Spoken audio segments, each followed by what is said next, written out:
A very warm welcome to For Fox's Sake. My name is Pete Selby. Alongside me is John O'Towers, and we're looking back on Leicester's 2-2 draw at the weekend with Stoke City. Slightly disappointing. Was it a point gained? Was it 2 points dropped, etc.? And we'll also preview the Middlesbrough game, which at the time of recording is tomorrow night. It's going to be very difficult. But do get in contact with the podcast. We are live. So if you're watching live on YouTube, you can watch either landscape or portrait as well. So check us out, portrait style. Check us out. And also, you can watch on Facebook and on X as well. If you are, do get in contact. Send your comments in about the Stoke game. Also, with a look towards Middlesbrough, and also what your thoughts on Gary Rowett's first game in charge, etc. How Leicester sets up, whether there's positives to take or whether it's just a big negative because of the late goal. Whatever you want to talk about.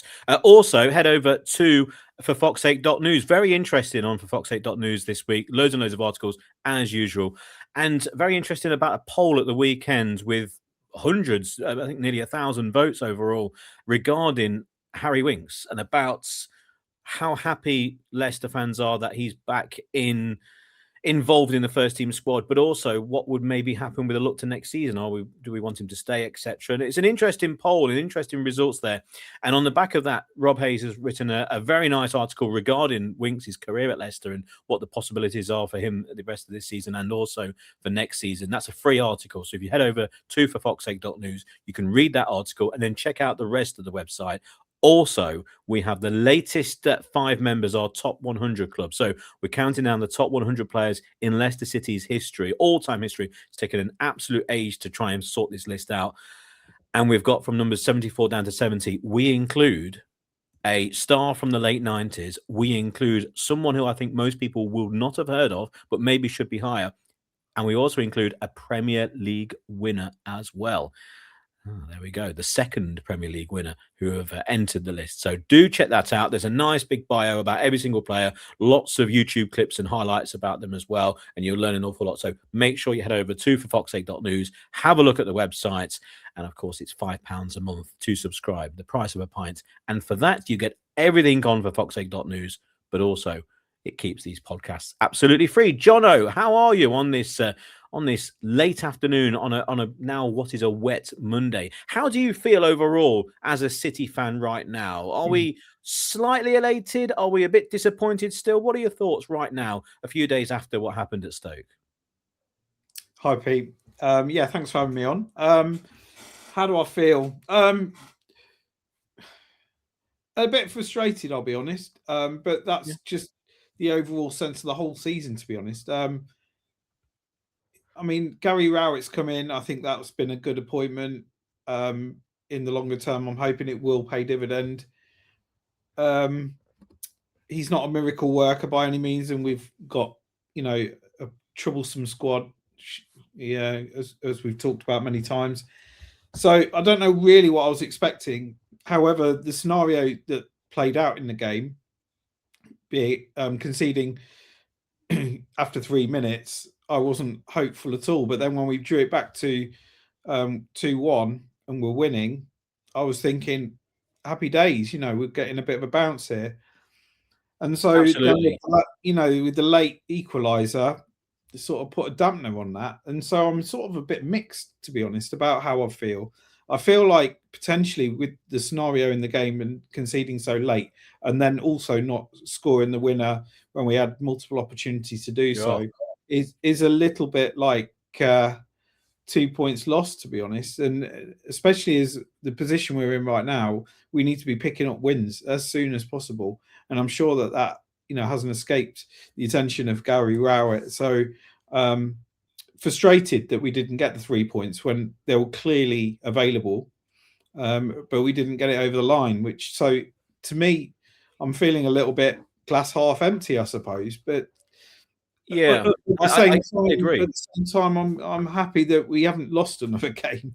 So it's very much the case. We didn't get the clean sheet, and I'm now looking a little bit more positive on what happened. I was really, really upset after the game. I was, come on, how have we thrown that away?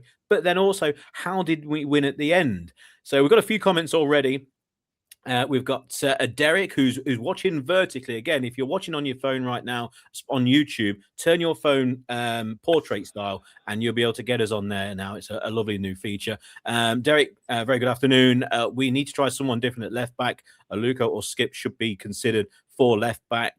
Absolutely, we'll come on to that position especially. Morning from NYC, from New York City. Very good morning. And I was thinking of our centre-back options. Would the returning Suter paired with Ben Nelson be the way forward? I think anyone else paired with Ben Nelson is the way forward, or maybe two other people paired with Ben Nelson, I think is where, especially Jono and myself, we're kind of on the same boat when it comes to that. So absolutely, very good morning to everyone over in America. And also, if you're watching wherever you are around the world, make sure you do put where you are. And also, we've got Davoski as well, regular commenter. Afternoon. One thing about Luke Thomas hates, where were our strikers when Thomas, our left back, was our best chance of winning? Well, let's get straight into it. The Luke Thomas conundrum. I mean, we looked unbelievably shaky from every cross, and that's not just Luke Thomas. That's regarding centre halves, etc. So when it comes to, as we were talking just there, regarding centre halves, we're desperate to get Vestergaard back, desperate to get Jamal Lascelles back, desperate to get Harry Suter back, all three, because Okoli's so unconvincing underneath the high ball, and also Nelson didn't have the greatest game, did he? And also you don't get much cover from fullback. Now, I don't want to give away the Premier League winner, who is in the between 74 and 70 the greatest players of all time who have played for Leicester list on for Fox8.news. But one line that I wrote about him a couple of days ago may have been based on what we've seen in recent days, weeks, months this season. And that is, he was excellent at covering our centre halves from the fullback position in the air. And it's something we don't have. Now, physically, obviously, Thomas, I'll throw Christensen in as well, but I'll leave him into one side. Thomas and Ricardo Pereira, they're not going to be dominant in the air at all. You can be useful, and you can position yourself in a certain way where you can make up for your lack of height, for example. And neither of them do. But with Thomas, it is dreadful. When it comes to the second goal, the equalising goal for Stoke, I don't blame him as much as we can blame him for an awful lot of goals this season, because he was left with two men. The centre halves got caught a little bit of ball watching. One of them should have peeled off because there were two players in behind the centre half, which was Nelson, and Thomas had both of them. Whether that's Thomas, who should have called over, don't know, but he was left with two. But the one thing that Thomas maybe should have done, if he knows he's got two men there, is get the ball. You don't then maybe have to get touch tight on one of the players. You have to then get the ball, because you know if you don't, there's no one else there. Okay, so you've got to get the ball, and he didn't do that, and he didn't go with the back man, so it was an equaliser. And then, of course, you go down the other end late on. Crazy last 30 seconds. Aribo nearly scoring, then we hit the bar, and then the cross comes in, and somehow he manages to hit the post, level with the back post, 3 yards out, not even that. But he was unconvincing with that header as well. Now, you could say you headed it down, and that's what everyone's taught. But he was still unconvincing with that header. It was so frustrating. But we need a change of centre halves. But unfortunately, we just don't have them fully fit at the moment, and we're going to suffer with crosses. Now, fortunately, we look dangerous at the other end. But in that first half, it was an absolute shocker, wasn't it? Yeah, I mean, all of that you've been describing, we've been seeing all season, and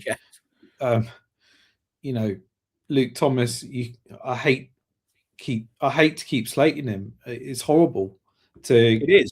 One of our own to keep admitting that he's just not good enough. And he clearly does. He knows it himself. His confidence is on the floor, which is probably part of the reason why we're seeing what we're seeing. Missing that chance from a few yards out is criminal. For anyone being paid handsomely like a professional footballer, they should be able to hit the target from that position. Don't care what position you're playing in. In terms of the back line, I mean, Thomas isn't by any means the only problem. But yeah, I mean, it frustrates the hell out of me that we've all seen for a long time from the stands and through the TV and whatnot exactly where the problems lie in the squad, and they haven't been addressed. We still haven't got a striker. We haven't got a left back. They were the two primary positions that we needed to recruit for in January. And you could argue back in November, back in the summer, were probably the two positions we also knew needed to be covered. And we didn't, so it just boils back to really, really poor recruitment and really poor strategy and planning from whoever it is that's bringing the players in, and Rudkin, etc. So it's very, very frustrating when we've all seen it. We've seen it for such a long time.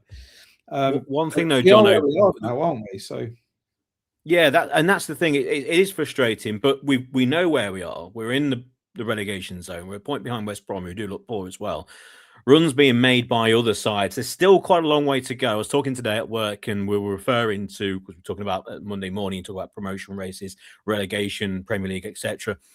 And I was saying we're not quite in that category. I was referring to, say, Arsenal actually in the Premier League title race, and all the headlines are about that maybe aren't the bottlers, and it's a horrible term because we've got so long to go, and just because you draw a game, you haven't bottled it.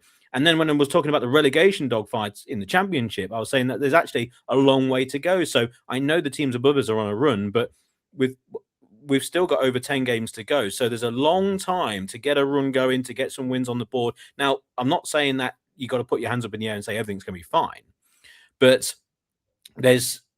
people are looking at other people's results at the moment. I think until we get down to single figures, for me, I just want to concentrate on Leicester. Everyone else can do what they're going to do, okay? But for us, we've got to turn our form around. And just one thing about what we were talking about with Thomas. We've got a comment here with a front two would share the workload, too much for one, too much for Vardy last season.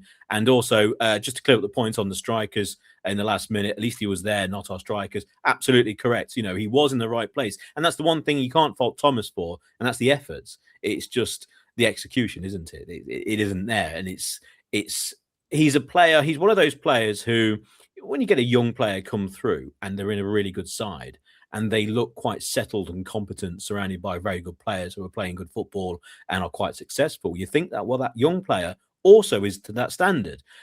And then all of a sudden, when the side drops and that player all goes down as well, their quality goes down, you think, hang on, you were brilliant when you were young. And people will look back and say, well, he's won the FA Cup, but was he carried by that team? Was he a young player who's ultimately got his confidence is unbelievably fragile? And he's full of cause. But unfortunately, at the moment, we've got to be looking forward. We've got to be looking for what we've got and how we can make this team better. I think the conversation about what happened in January with the transfer window and also before this season, I think we almost have to just put that on the bookshelf for now and look forward. And that's really where I think we can look positively, because in that second half, I thought Leicester played very well.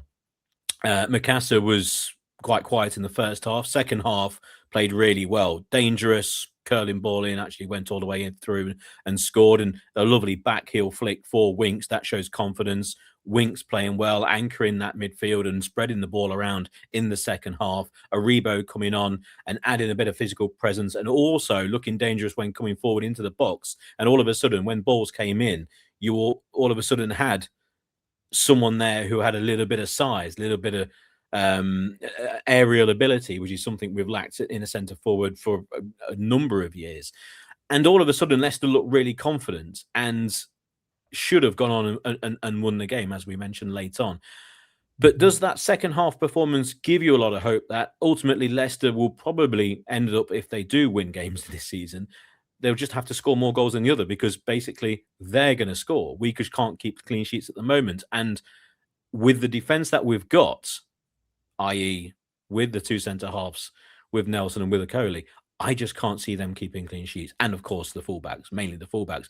But without your Souters, without your Jamal Lascelles, without your Vestergaards dealing with those crosses, I just can't see us at all keeping a clean sheet until they come in. So it might well be that attack is the best form of defence because we don't have one. I wouldn't be confident going for that strategy, thinking that we would survive by trying to outscore everyone.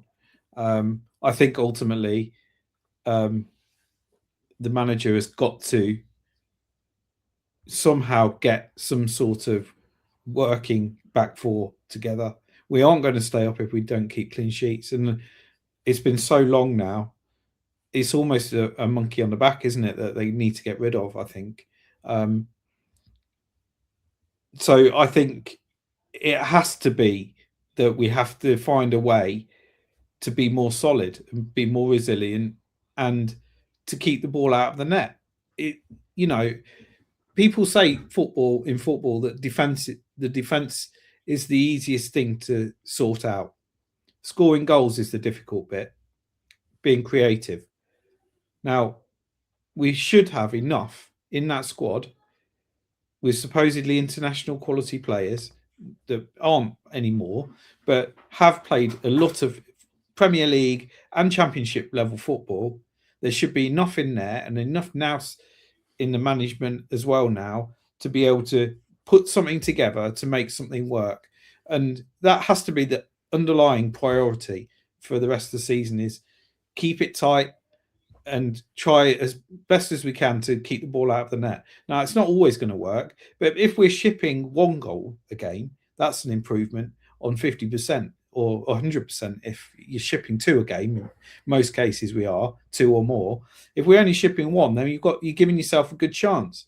But clean sheets, at least you're getting a point a game if we're not scoring. So it has to be the case that we've got to start getting clean sheets, and that is exactly what the manager's bread and butter is. So I'm expecting a big improvement, and if we don't see one in the next, I'd say 3 games, then I don't know if the writing's on the wall. I don't know whether I'm being a bit too pessimistic with 13 games to go, 12, 13 games to go.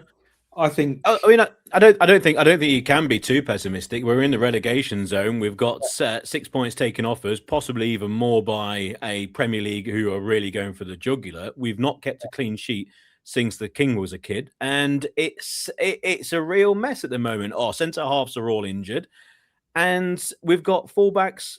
And I'll just, one at least on one side who underneath the high ball is just not going to win a single header or anything. And it seems like the centre halves are letting players free on far post, near post, not tracking any runs. The amount of ball watching in our defence is quite ridiculous. Yeah. But going forward, I was impressed with Ricardo at the weekend. I thought going forward looked very handy. Nice little interplay with. Also, you can see with Ricardo as well, when he looks up and he's got winks, and especially the last, say, 15, 20 minutes, he's got winks on his inside. Then also he's got Mikasa all of a sudden full of confidence. And then eventually Aribo one. All of a sudden, it was almost like he looked up and went, there's some decent players alongside me now. And he started to get forward and look really dangerous down that right side. Nice little 1-2s, etc. And hang on, all of a sudden we've got a player back who we know is an excellent footballer, just not the footballer that he was. So it looked very positive. I thought Winks played very well. And again, going forward, we look dangerous. We've got players who can hurt opposition. We're missing a few. Question here from Richard West: when is Jordan James back from injury? Well, he's meant to be back at the end of March or roughly, but it might be a little bit earlier, said Gary Rowett. So that's interesting, and hopefully he is back. Hopefully they don't rush him back, but we do need him, don't we? Also we've got fullbacks are not there to win headers, are they? Well, they're not there to win headers. I would disagree, because if you're a fullback and the cross is coming in from one side, your job is then to mark the furthest guy in the penalty area. You've got to come across and at least get in the position where you can challenge for a header. At the moment, these fullbacks get nowhere near that, and the amount of crosses that Leicester, first of all, concede, but the amount of crosses that the fullbacks have to come across. First of all, they're left with 2 players. Second of all, you don't have to win the header, but you can get touch tight on a man. But then if you have got 2 players, as I said with Thomas, you've got to realise the situation, and that's not what they're realising at all. And if that's the case, get the ball. You've got to go for the ball. And again, that ball's in swinging, high, dipping towards the far post. He doesn't need to be 6'6" to win the header. In the end, the ball was touched in only a foot from the ground. It was no height. It's again the positional sense, and the positional sense from crosses in the Leicester defence is absolutely ridiculous. I think I'm not always going to throw Thomas under the bus though, because again, the centre halves, the amount of balls that they let go over their head, or also players run across them. Think of the Ross Stewart goal against for the first goal of 4 against Southampton. One guy in the penalty area, a guy who doesn't make any movement. He's not a very agile centre forward anymore. He's been ravaged by injuries. He's not quick. He moves about 3 yards from next to Okoli. Okoli just stands there, flicks ball back in the net. I mean, fully enough, he scored a very similar goal at the weekend, but with his head, but there was no one next to him. Ball watching, it's absolutely dreadful in our defence. I don't know how it's happened or how it's led to this, but the amount of free runs from players in our penalty area across in front of a player, it's quite ridiculous. And of course, if that's the case, you're going to overload the far side. You're going to say to a winger or say to an attacking fullback, get round the back, because guess what? They're going to be probably preoccupied with these players in the penalty area. They're more than likely going to leave them anyway. Get round the back. And of course, what did Stoke do? They just pinged every single ball wide and then got the ball in as quickly as they could, because they know Leicester just can't defend it at all. I think the problems compound as well, because teams absolutely have studied and know where our weaknesses lie. So the fact that they know that, they overload those sides, especially Luke Thomas's side. I've seen it all season where teams are targeting that side because they know that's where the chances will come. But the other point I want to make is that how many times have I seen under Marty, and I've been screaming in the stand about how fullbacks should be much, much closer to their wingers and they're giving them 20 yards of space to whip the ball in. Now, you got to stop the cross at source in many cases and try to stop the ball coming in, and that isn't happening either. So it's all well and good trying to deal with a cross that comes in, and if they're good balls in, then they're difficult to deal with, and you're not going to stop them all. But you've got to stop the ball coming in the first place, which is what we've just not done at all. Even when Chowdhury was playing like right back, I've seen some games where he's just trotting around, letting the ball fly in. I can't remember exactly the games. Was it Wrexham where he played right back and just got absolutely mugged? So whether it's a system problem, whether it's a mentality problem across the whole group, I don't know, because you're seeing it the same problems with all of the players that play out wide. Victor Christensen was the same when he was playing. So I don't know what the answers are. It's not my job to know, but Gary Rowett hopefully is the man to put some of this right. And also, I would look at the goalkeeper as well. Now, Begovic played, and I'm a huge believer in if people want a defence to change, and they're saying change the fullback, change the centre halves, sometimes a changing goalkeeper can miraculously keep a clean sheet, because the defence, the relationship between the goalkeeper and defence is very important. And if there's two different goalkeepers, it can change. You look back in the days of Kasper Schmeichel, any ball that came in, he's going to leave because he's got two centre halves going to head the ball clear. Begovic, probably down to old age, he's not going to really come for a lot of crosses. And you could argue both goals, maybe. He could have come for that second goal especially. But because of that, the defence need to realise that. So they need to realise that this goalkeeper is going to stay on his line. So they need to clear the ball. Again, go for the ball. You've got to be able to clear the ball. You've got to be able to head the ball clear. You've got to get yourself in a position where obviously there's going to be crosses. Someone's going to be able to whip a ball in, and ultimately you're going to go, oh, God, I'm not going to get this. It happens. It happens in football. It will concede goals. But also, you've got to realise what you've got behind you. And so maybe there's a communication problem there. Maybe it's a case that the goalkeeper needs to say, look, I know he needs to be told it. He knows he's an old age, but you need to command your 6-yard box a little bit better, because A, the opposition are going to whip balls in all the time. But secondly, we haven't got the defence at the moment to head it clear, or to clear underneath a high ball, or to cover a run from any centre forward with even someone who doesn't possess a lot of pace. Now, that's the defence. We've spoken a lot about the defence and the game on Saturday. There were obviously good things to take out. The movement in the second half, the team talk, obviously, by Rowett must have given them a real rollicking at half-time. And they did respond. Let's just bring a few more people in. We've got Andy from For Fox's Sake saying, because of the inability of our fullbacks, we should go to a back three, which we, of course, certainly agree with there. And especially if Ricardo's kicked into a bit of gear going forward. Nice option at wing back. Derek going, I heard that JJ might be back on the bench tomorrow night. Well, we shall see. Fingers crossed.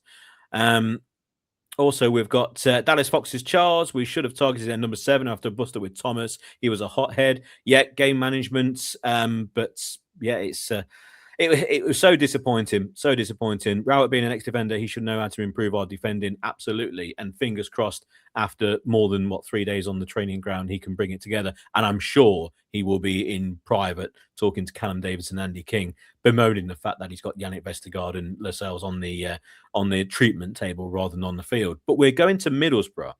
It's not the best place to go this season because they are second in the league. Middlesbrough playing some good stuff, but they are on a little bit of a slide. They lost away at Coventry, who then leapfrogged them in the league, and then drew 0-0 at home against Oxford at the weekend. An interesting scoreline, but maybe we could be the team that they'll be looking at going, hang on, we can bounce back with a win against Leicester. The one thing with Middlesbrough, I wouldn't say they're the side who would naturally chuck the ball into the penalty area at all opportunity, but they do possess a number of interesting players going forward. Like Conway's a player, but yeah, it's going to be a very tricky tie away at Boro. It's not the place to go, Jono, when you're scrapping around at the bottom, is it? A side who want to bounce back after a couple of disappointing results and are still in a title race. It's not ideal, is it? Yeah, I mean, you could look at the recent results in two ways, couldn't you? Either they've lost top spot and they're gunning to try and get it back, and therefore will turn up and absolutely, try their best and try their hardest to pummel us, or are they on a mini slide? I mean, Coventry went through a mini slide a few weeks ago, didn't they? And back to winning ways again. So whether we're actually meeting them, and this is me being uber hopeful, we're meeting them during a slight mini slide, and the fact that they drew against Oxford, who are probably as bad as we are in terms of league position, certainly, that gives me a little bit of hope that with a bit of a spring in our step, with some new tactics at the back and Rowett having a few more days on the training pitch, that we might see a bounce this time round. I'm by no means saying that that's what will happen, but this is me just being, I guess the ever football fan being hopeful, the hope that kills you, isn't it? That hopefully we'll get the 3 points we need. And then, and if we get 4 points from these two games, you would have said that's a decent result. I would have hoped to have beaten Stoke, and then maybe hoped to get a draw against Middlesbrough. So if we can switch those two results around, then I think that will give us an awful lot of confidence against a team at the top of the table, but in a league where, let's be honest, most teams can beat most teams. I don't think there's a massive disparity in quality between the top and the bottom. Obviously, we're seeing ourselves as being in awful form, but if you actually offered a lot of our squad to Middlesbrough, would they take our players? You'd probably say yes, they would. So on paper, which is always a difficult thing to say, you'd say that we've got a good matchup against them if we can get things sorted out at the back. And that showed against them in the King Power as well, didn't we? Where we could have and should have beaten them, frankly, at the King Power earlier in the season. So who knows? It'll be interesting to see how they line up for the most of the season. And from what I've seen them and commented on them, and they've had a flat back four, and then they've gone 3-3 in front of them. They can play a quite a strange, actually, almost like a flat back four, and then very rigid, almost like 2-2-2 in a strange way going forward. It depends on who's available for them, because obviously it's a quick turnaround as well. In terms of selection, Jono, what would you like to see? Now, I know we're both big advocates for a back three, and I still think that should be the case. And Aluko could come into a back three, and then maybe have Thomas further forward, or Christensen if he's fit, on the left, and then of course you've got Ricardo on the right, and the rest of the side roughly picks itself. And there's one player, which is what Dallas Fox's Charles has said: start Richards, drop Daka. I would argue play both, because I think Daka, as much as Daka is Daka, can't trap a sandbag, etc. We all know, don't we, everyone? But what he does have is pace. He can stretch a defense on a counter attack. And also pick up maybe a back pass, etc., as we saw the other week. But it's against Southampton. We know what his limitations are, but I still would like to have that pacey option there, especially away somewhere like at Middlesbrough, where you want someone to be buzzing around their defence, putting pressure on them. You don't want them to be knocking the ball around nonchalantly in their back line. At least Daka will play a bit of a chase the ball scenario. And again, alongside someone like Richards, I can see that working, especially if you play 3-5-2. So that's the way I would go. What would you like to see, Jono? So we have discussed the back three several times this season, but at the moment, with all the centre-backs we've got out, I can't see where we've got the personnel to play a back three and play a back three with confidence. You know, if we had Lascelles, if we had Vestergaard fit, and even Harry Souttar fit, then you could make an argument for playing all three of them across the Absolutely. back line.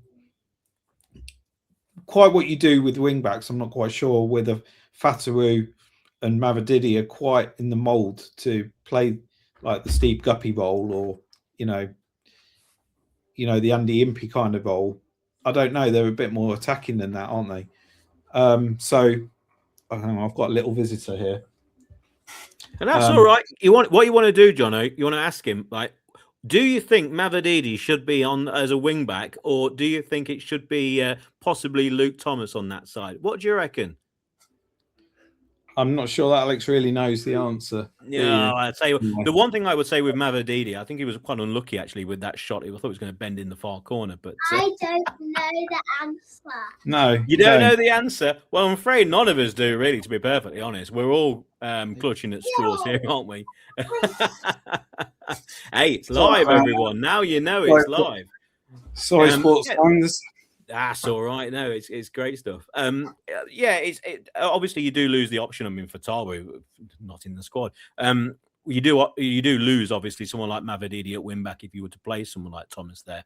But the midfield, I think, would pick itself. I would quite like to see. Obviously, Mikasa is in that forward position of the midfield three. Even if you are playing a 4-2-3-1, he would still be that link player.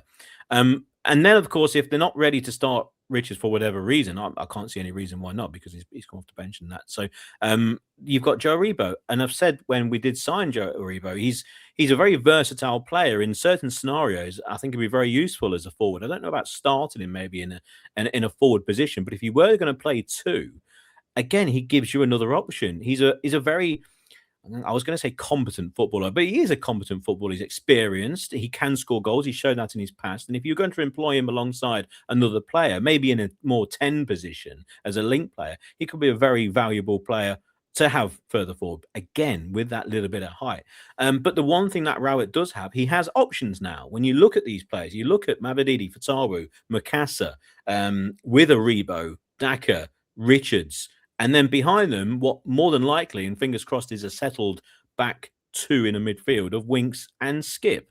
So it looks like we do have plenty of options going forward, with Jordan James hopefully coming back, Decordova-Reid back from suspension as well for this game. So there is an awful lot of players there to rely on going forward or call upon. But the problems are, of course, at the back. So when I look to what you think is going to happen against Middlesbrough, are we looking at trying to do an Oxford and draw 0-0 there? Or are we looking at this game going, we need to be on our front foot here? Because first of all, we have the players. We know we've had the players. We know we can score goals in this league. But the problems are at the back. What do? Do we try and shut up shop? Or are we flinging the doors wide open, just like into your office there, and trying to go and score as many goals as we can because we know we're just going to concede? I'd like to feel like we would have a go at them, to be honest, with a more solid backline at the same time. So I don't think we should be going into the game scared, or should be scared of them. As we played against them earlier in the season, we could and should have probably beaten them, as I said. I don't think that they're a leap ahead in terms of quality that we've got. Certainly going forward, we've got an awful lot of options, like you say. So I think you could argue the attack is maybe the best form of defence at this moment in time, but still focus on the fact that when there is a need to defend, that we do defend, and we do defend in the right ways. So in other words, cutting out the ball watching, cutting out the and getting bodies on the line, getting heads on the ball, all of the dirty stuff that you need to do to try and keep a clean sheet. That might not work, but in the meantime, I think let's go out and give a good account for ourselves. And we've got enough quality. We should have enough quality going forward to give them some trouble. So I don't think that I think that should be the game plan. Is let's not go there and try and shut up shop, because we know what will happen if we try to do that. We haven't got the quality in the back line at the moment to be able to go there and keep a clean sheet for 90 minutes. So I think we have to go and have a go at them.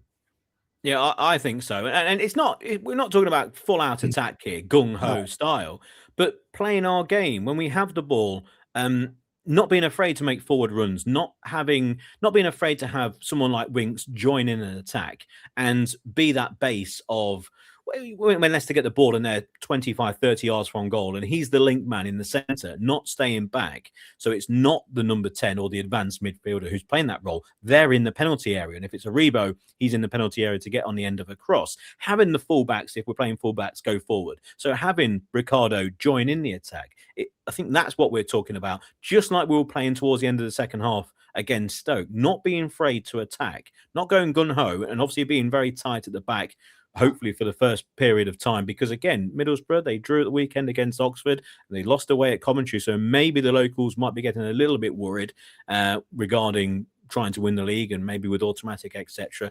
So it could be a chance to maybe get something on Riverside. But a few comments there. Luke Thomas will make a better wing back than a left winger.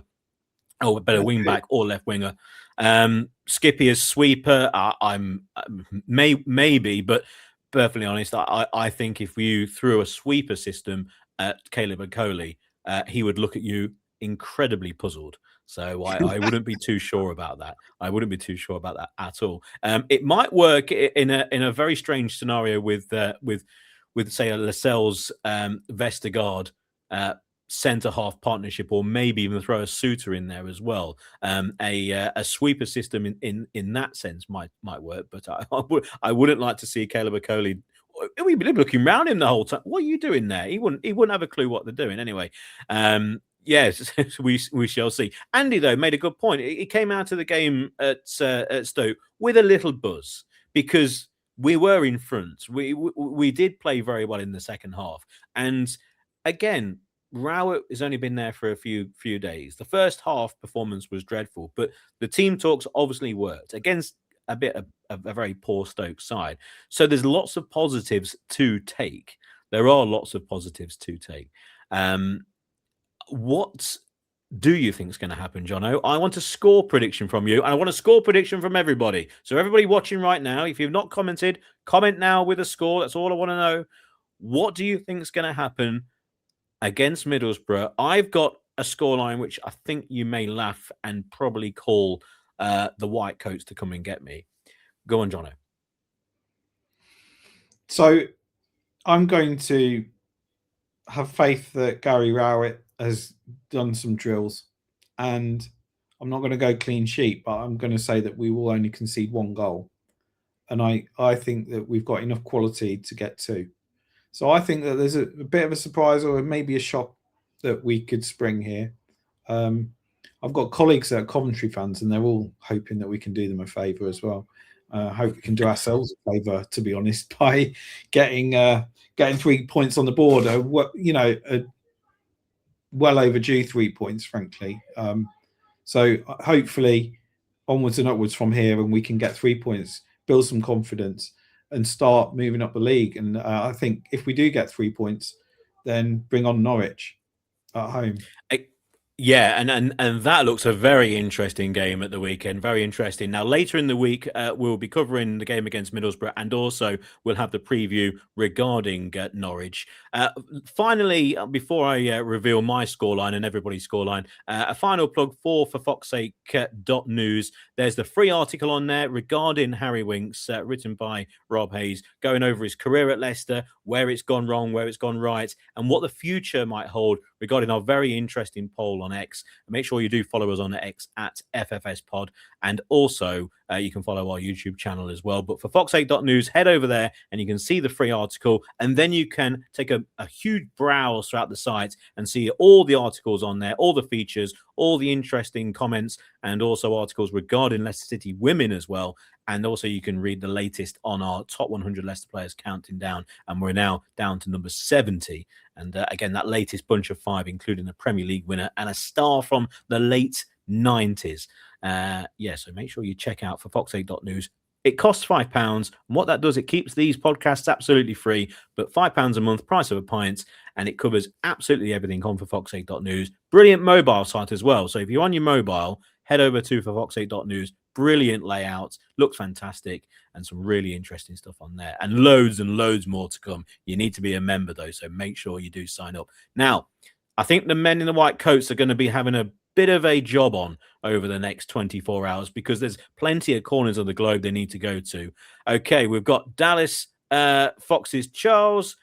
You've gone for 1-1, so maybe just a phone call from the white coats. Not quite the visit. We've got 2-0. I think that's going to go for the home side. I'm going to go 2-0. Andy has gone 2-1 Leicester, the same as you, Jono. So, Andy, they're going to be knocking at your door. Planet Earth, they're going to come around your place. 2-0. Oh, my God, they're going to come around. They're going to camp in your front garden, because 2-0, a clean sheet and a victory away at Middlesbrough. You've started early today, haven't you? Anyway, we've got another one here. 2-0, Daka to score nothing again. We've gone for an away win now. We've got Richard West. I fancy a 2-1 win for City. What's going on? I have no idea. We've also got we should play 4-4-2 with Richards and Daka the front two. Leicester to win 2-0. Yes, absolutely. 4-4-2 in that system with those two up front. I've been advocating that for the last 18 months, really. And also a 2-1 to City for Paulo Estivo. And 2-1 seems to be the theme. I'm not going to go. Oh, actually, we've got confirmation on that. Sorry, 2-0 Leicester. Finally keep a clean sheet so the white coats can come round to yours as well, after they've done with Andy and pretty much everyone else. Well, I was going to go for a Leicester win as well, and I thought I was going to be in a on my own in this. It's not the case. I'm going to go 3-2. I'm going to go 3-2. I have no faith at all that we're going to keep a clean sheet, especially at a classy side in the championship level with Middlesbrough. But I think that Leicester can go toe to toe, and I think it might be one of those games that goes 1-0, 1-1, 2-1, 2-2, that sort of thing. And then maybe late on, when it's 2-2, it's us who score late, and I'm going to go for a 3-2 win. And I'm liking the Richards option, actually, and I'm thinking maybe he could be the winner. I think the turnaround for Leicester will be through these young guns. Mikasa looks a very impressive player, a very confident player. I know he didn't play too well in the first half, but he's 18 years old. But in the second half, he's shown already what he can do, and he shows his quality, and he shows his confidence at this level. Fingers crossed that we get something from Middlesbrough, but make sure you stick with us here on fox8.news, because what we're going to be doing is we're going to be looking at the game against Norwich later in the week with the preview with Rob Hayes. And we're talking about our glorious victory at Middlesbrough, possibly. Jono, final thoughts? One comment coming in saying Leicester fans are delusional. Well, yeah, quite possibly. Yeah, I mean, sums it up quite well, doesn't it? Really. I don't think we honestly really know what is going to happen. I mean, Absolutely. we could see anything from this team. We could see a capitulation through to a 3-0 win, or anything in between. So who knows? I mean, it would be nice to say that's part of the roller coaster ride and that's part of being a Leicester City fan, but I'd rather be more certain about what we're going to be doing. So let's just wait and see, I suppose, and let's just have our hopes on Gary Rowett drilling the players and getting the best out of them and start bringing that defence together. That's That's the key to it all. Yeah, exactly. And also with regards to what's happening against Norwich at the weekend, go back and listen. Of course, you can listen to these podcasts on Apple Podcasts, on Spotify. Just type in for Fox 8, you'll find us on there. But also you can watch my interview with the Unite for Change last week. So the planned protest is against Norwich on Saturday. And hopefully a win against Middlesbrough might quell some anger, if there's going to be any anger. Obviously, it's a peaceful protest, etc. So listen back to my interview with a member of Unite for Change about what's going to happen on Saturday. There's plenty of articles written on for fox8.news regarding what's going to happen.